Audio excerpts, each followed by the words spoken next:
द्विघात समीकरण। तो आज हमारे जितने भी क्वेश्चन हैं द्विघात समीकरण को उसी के रूप में निरूपित करना है। इसका मतलब जितने भी हमारे क्वेश्चंस हैं आज आज हमारे 4 क्वेश्चंस हैं। हाँ, प्रश्नावली 4.2 में ये देखिए। तो पहला क्वेश्चन ये कह रहा है, एक आयताकार भूखंड का क्षेत्रफल 528 मीटर स्क्वायर है। इसका मतलब भूखंड, भूखंड का मतलब ये होता है जैसे कोई ज़मीन, ज़मीन का छोटा सा हिस्सा। भूखंड का क्षेत्रफल मतलब जो उसका पूरा क्षेत्रफल, लंबाई चौड़ाई है, वो है आपकी 528 मीटर स्क्वायर है। तो क्षेत्रफल की लंबाई मीटर में चौड़ाई के दोगुने से एक अधिक है। इसका मतलब जो लंबाई है मीटर में है और चौड़ाई के दोगुने से एक अधिक है। ये देखिए, ये क्वेश्चन आइए हल करते हैं। So let's see. ये देखिए, माना, इस क्वेश्चन को हाँ जी मान के करेंगे ज़्यादातर। ये देखिए, हाँ, जो हमें एक्स, जो हमारे पास लेंथ लेंथ है वो तो दोगुनी है, तो पहले इसकी चौड़ाई दे रखी है, चौड़ाई की दोगुनी है। ये देखिए, तो हमारे पास चौड़ाई चौड़ाई चौड़ाई हमें है, मानेंगे एक्स मीटर, ठीक है। सो और जो हमें भूखंड की जो लंबाई दे रखी है चौड़ाई की दोगुनी से एक अधिक। ये देखिए, इसलिए चौड़ाई,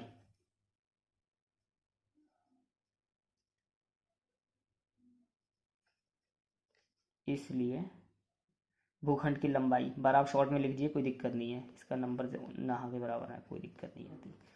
ये देखिए, दोगुने की, ये देखिए, क्षेत्रफल के चौड़ाई के दोगुने से एक अधिक है। दोगुना हो गया 2x और अधिक एक है तो +1 मीटर में, ठीक है ना। तो आगे आपको ये जो देखा है, क्षेत्रफल बराबर 528 मीटर स्क्वायर। तो क्षेत्रफल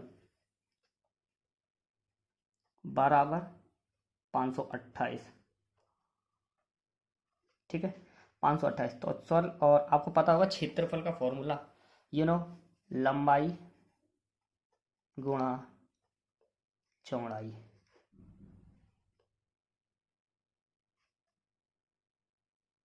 चौड़ाई इक्वस टू आपको ये दे रखा है।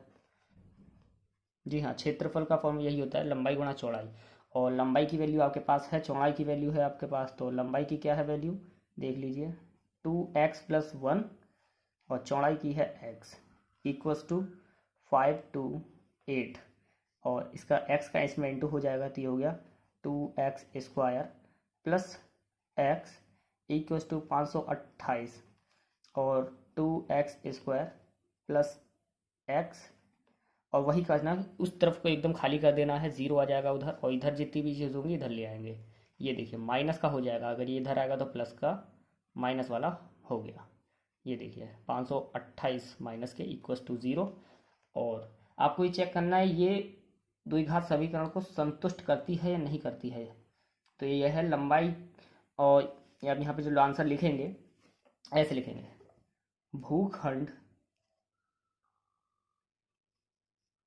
भूखंड की लंबाई और चौड़ाई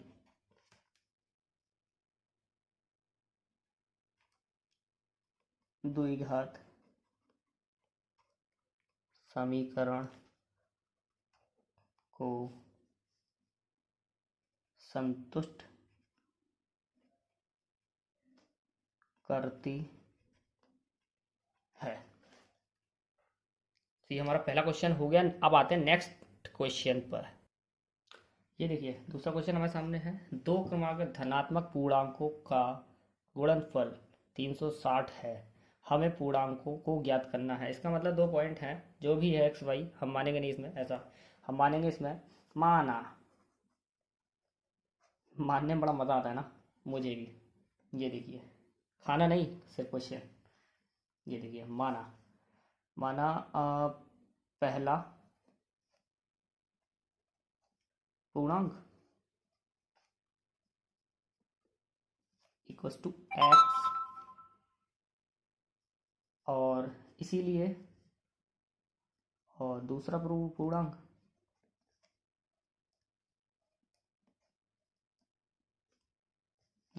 हो जाएगा x+1, ये देखिए।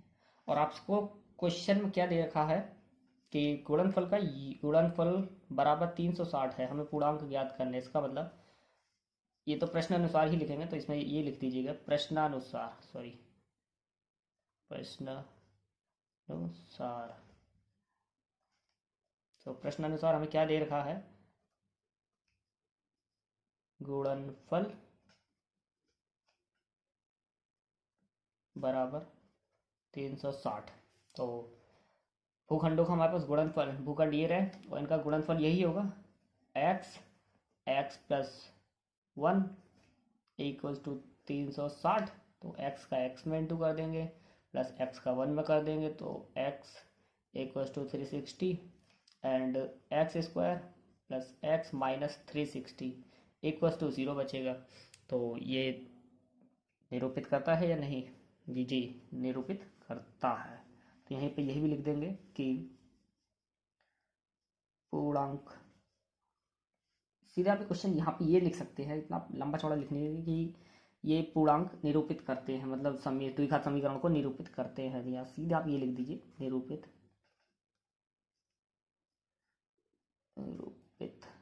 करते हैं, सीधे आंसर। नहीं आपके नंबर नहीं कटेंगे, डोंट वरी। दोस्तों हमारे सामने तीसरा क्वेश्चन है, ये देखिए थोड़ा सा कंफ्यूजिंग क्वेश्चन है, बट आप कंफ्यूज मत होइएगा। मैं जो आपको बता रहा हूँ मेरी बात को फॉलो करिए और कुछ नहीं, बस जितना मैं बता रहा हूँ उतना पढ़िए, एक्स्ट्रा नहीं। रोहन की माँ उससे 26 वर्ष बड़ी है। इसका मतलब रोहन अगर 2 साल का है तो वो 28 साल की है। और सॉरी वो थोड़ा ब्राइटनेस कम हो गई, एक्चुअली क्या है ना, वो लाइट चली गई, लाइटनेस में प्रॉब्लम थोड़ी होती है। सो आगे बढ़ते हैं हम, छोड़िए उसे। हाँ तो मैं क्या बता रहा था कि अगर अगर रोहन, ये एग्जांपल के तौर पे मैं छोटा सा एग्जांपल समझा रहा हूँ। जैसे अगर रोहन की एज 2 साल है तो माँ की एज कितनी होगी? 26 साल है ना, तो उसमें ऐड हो जाएगी वैसे ही, मतलब 2 साल बड़ी है उससे, तो 26 इक्वल्स टू 28।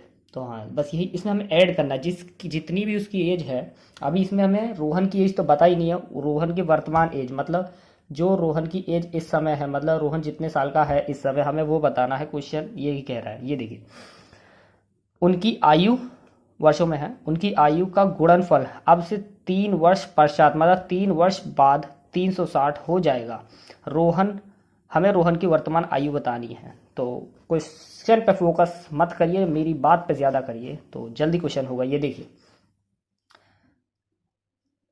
माना जी रोहन की आयु देनी है तो मानना पड़ेगा, मानना तो काम हमारा अच्छा है। माना रोहन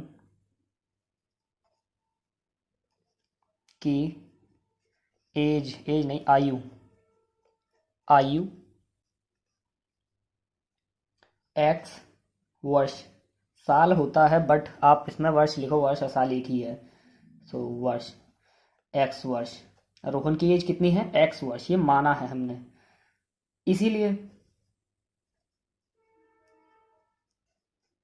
इसलिए रोहन की माँ की एज, की माँ की आयु, माँ की आयु क्या किया हमने यहाँ पे? प्लस किया, तो इसकी आयु माँ की आयु के साथ प्लस करेंगे, तो रोहन की आयु x है प्लस माँ की आयु 26 साल वर्ष। बस क्वेश्चन का जो कॉन्सेप्ट है वो समझो, और कुछ नहीं इसमें, और कुछ है ही नहीं क्वेश्चन में, ये समझिए। और आगे क्वेश्चन में क्या कहा है, आगे क्या है, गुणनफल, आयु जो है उनकी आयु गुणनफल, हाँ ये कह रहा है अब 3 वर्ष पश्चात 360 हो जाएगी। इसका था 3 वर्ष पश्चात। राहुल, सॉरी क्या नाम है इसका लड़के का, रोहन, जो रोहन की एज है 3 साल बाद कितनी हो जाएगी? ये देखिए रोहन, तो एक बार काम करिए, ऊपर लिख दीजिए 3 वर्ष पश्चात, 3 वर्ष बाद या पश्चात एक ही बात है, पश्चात 3 वर्ष पश्चात राहुल की एज, रोहन है, रोहन की उम्र तो कितनी थी 3 वर्ष पहले? एक्स, तो एक्स प्लस 3। इसकी माँ की भी निकालेंगे, और रोहन की माँ की उम्र, रोहन की माँ की आयु या उम्र एक ही बात है, ठीक है। तो कितनी थी? एक्स प्लस 26, 3 वर्ष पश्चात, इसका मतलब ऐड हो जाएगा 3। राहुल की मम्मी की एज कितनी आ गई? एक्स प्लस 29 जी, ठीक है। आगे क्या करना है प्रश्न के अनुसार, ये देखिए, उनकी उनकी मतलब इन दोनों की, राहुल की और रोहन की माँ की एज, उनकी आयु का गुणनफल अब से 3 वर्ष पश्चात बाद 318, इसका मतलब इनकी जो 3 वर्ष पश्चात 3 साल बाद जो एज होगी उनका गुणनफल ये है। तो इनका गुणनफल कितना है ये देखिए, राहुल की माँ की एज है ये 3 वर्ष के बाद, और राहुल की एज है एक्स प्लस 3, 3 वर्ष के बाद, और इनका गुणनफल हमें ये दे रखा है, ये देखिए कितना दिया है, ये देखिए इन दोनों की आयु का गुणनफल हमें कितना दे रखा है? 3 वर्ष पश्चात 360, तो इक्वस टू में गुणनफल इक्वस टू 360। तो बस आपका ये इक्वेशन छोटी सी बन जाएगी, इसे सॉल्व करके मैं आपके सामने सॉल्व कर देता हूँ। एक्स का एक्स में करेंगे तो आएगा एक्स स्क्वायर, एंड एक्स का 3 में करेंगे तो प्लस 3x, एंड 29 का एक्स में करेंगे तो plus 29x equals, sorry plus, इस 29 का 3 में करेंगे तो 3 9 जा 27 की 7, पावर गई 2, 3 2 जा 6, और पावर गई थी 2, और 6 और 2 आपके हो गए 87।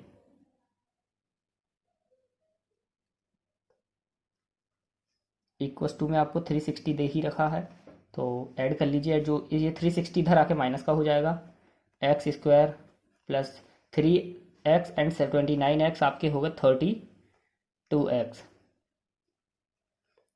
प्लस 87 माइनस 360 इक्वस टू 0, उधर कुछ नहीं था तो 0 बचा, x square plus 32x minus का, बिकॉज ये माइनस का होगा, माइनस हो जाएगा तो ये आपका बचेगा 273 इक्वस टू 0। बस आपको आगे कुछ नहीं करना, ये लिख लेना, रोहन की आयु समीकरण को संतुष्ट करती है जी, रोहन की आयु समीकरण को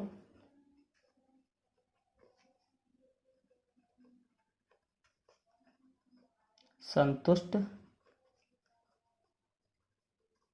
करती है, ठीक है। आगे आते हैं नेक्स्ट क्वेश्चन। तो दोस्तों हम चौथे क्वेश्चन पे आ चुके हैं, at the last question for this exercise, छोटी सी 4.2 आज हमारी कंप्लीट हो जाएगी। तो आगे बढ़ते हैं क्वेश्चन को लेते हुए, थोड़ा सा ये भी कंफ्यूजिंग क्वेश्चन है, तो मन में ये बात मत बनाइए कंफ्यूजिंग है इजी सा कॉन्सेप्ट, छोटा सा है। तो देखिए क्वेश्चन पढ़ते हैं, मेरी बात पर गौर करना और कुछ नहीं। एक रेलगाड़ी 480 किलोमीटर की दूरी समान चाल से तय करती है, इसका मतलब ये है एक रेलगाड़ी है 480 किलोमीटर का सफ़र एक ही चाल में, अगर वो 100 की स्पीड में चल रही है तो 100 की स्पीड में तय कर रही है, 500 की में चल रही है तो 500 कर रही है, और 100 की में कर रही है तो 100 में ही कर रही है, तो समान चाल से तय करती है।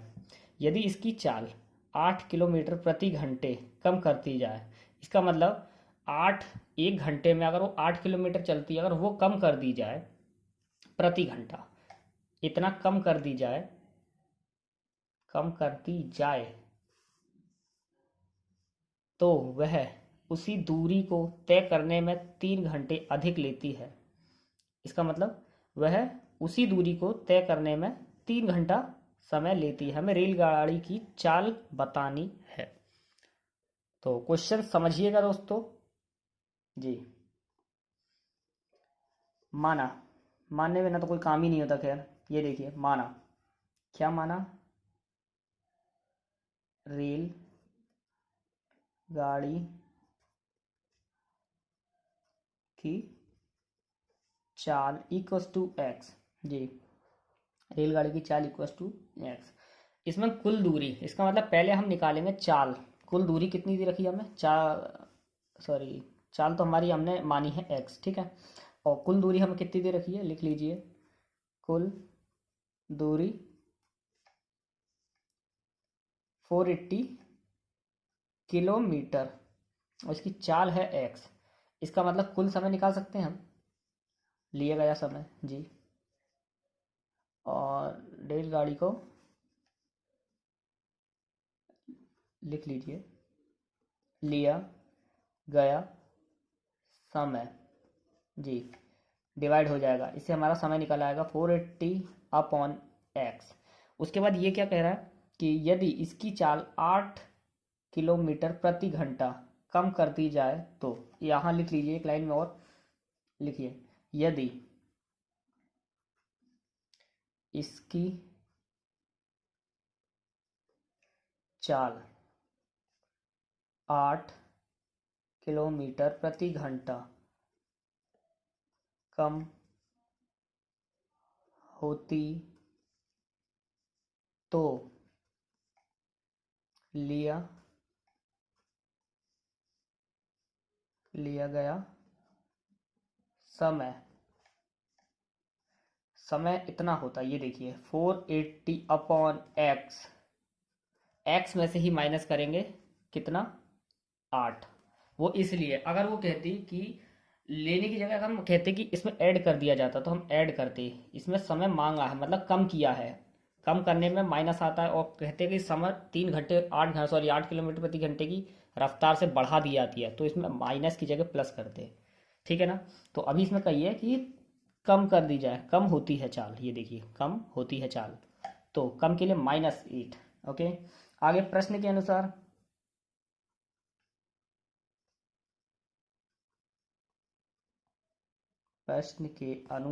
ये देखिए 480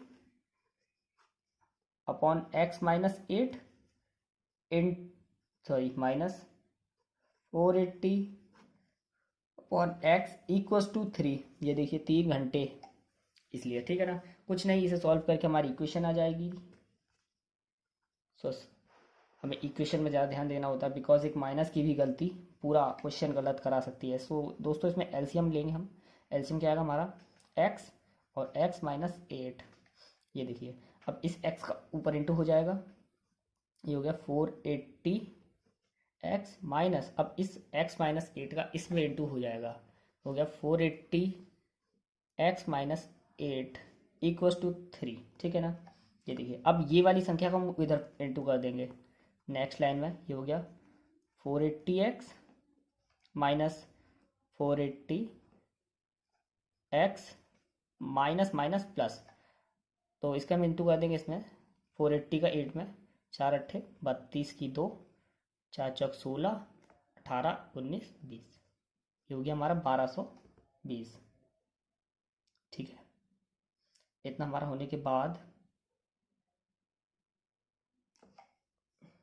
सॉरी ज़्यादा हो गया हमारा, गलत है, ये देखिए 8 चौक 32, 33 34 35 और 36, ये हमारा ये नहीं होगा, ये देखिए 0 8 8 64, 64 की 4 पावर 6, 8 चौक 32, 32 और 6 आप ये हो गए आपके 364 इक्वल्स टू 3, इसका इसमें इंटू हो जाएगा 3x, ये हो गया x -8। तो अब इसका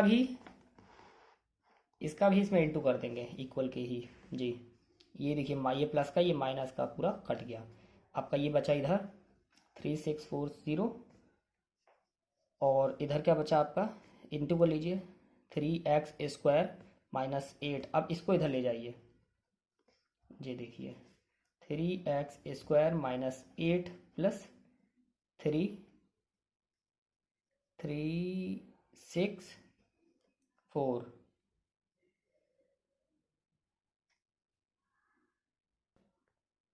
ये देखिए दोस्तों हम इधर एक चीज़ भूल गए, इसका इसमें भी इंटू करना है ना, 3 8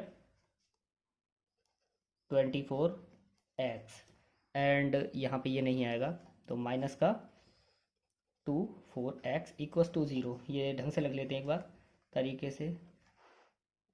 3x² minus 24x plus 3640 equals to 0।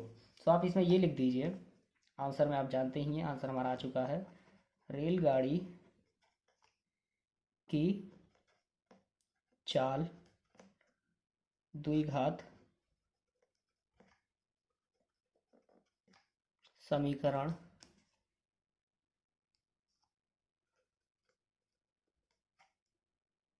को संतुष्ट करती है। तो दोस्तों बस मेरा कहना आपसे यही है। यहाँ तक तो हमारा क्वेश्चन ख़त्म हो गया, आप देख सकते हैं यहाँ पर। तो अगर आपको क्वेश्चन डिफ़िकल्ट लगते तो मेरी बात मानिए, क्वेश्चन को एक बार पढ़िए, 2 बार पढ़िए, समझ नहीं आए तो 3 बार पढ़िए। बट ये मत देखिए कि क्वेश्चन कितना बड़ा है। आप कई हम में से कई लोग ये कर दें कि क्वेश्चन देख यार बहुत बड़ा है, नहीं नहीं हम पे होगा नहीं। बट ऐसा नहीं है, हम कोशिश किए बिना ही हार मान लेते हैं। जब तक आप क्वेश्चन को पढ़ोगे नहीं 8-10 बार, 10 बार, 20 बार, जब तक आपको क्वेश्चन नहीं आएगा। अगर नहीं आता है तो आप मेरे से पूछ सकते हैं, कमेंट करिए जी, मैं आपके सारे क्वेश्चन का हल दूंगा। तो आगे मिलते हैं पार्ट 3 में। वो आपको पार्ट 3 में 4.3, ठीक है, 4.2 सॉरी, यस। थैंक यू दोस्तों।